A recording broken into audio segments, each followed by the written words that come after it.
What's up guys, this is Andrew. I just got back from Las Vegas. It was the craziest week of my life. We're gonna go over what I did, what I wish I would have done, and what I wish I hadn't done. So stick with me on this two-part series called Traveling on a Budget, Las Vegas.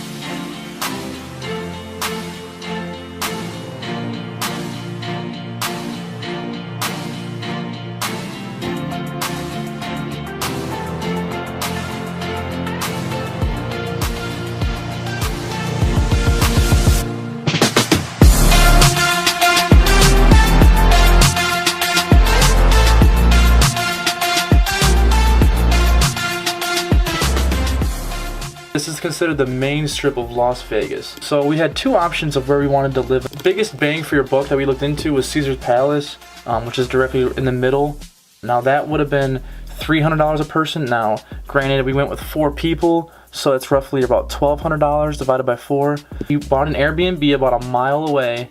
Airbnb was $550 for the week, and Caesar's Palace would have been $1,200. The money that we saved from not booking a room at the Caesar's Palace, we spent in Ubers and Lyfts. All right, now let's talk about a little bit about what are some of the things that we did do in Vegas. And during the day, we went on the High Roller. The High Roller is a 30-minute ride. It's a Ferris wheel. It allows you to see the entire view of Las Vegas.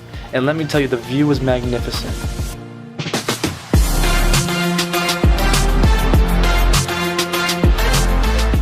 If you're a movie fan like me and you love Ocean's 11, I had to see the Bellagio fountains from the movie. And let me tell you, it did not disappoint.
Hey, say hello, bro.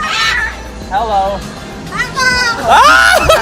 But I kind of wanted to split this video up into 2 different parts because the views in Zion were beautiful. So if you're interested in watching the second part of the Traveling on a Budget Zion National Park, just click on the video link above you. Thanks for watching, and I hope to see you in the next video. How is In-N-Out Burger? What?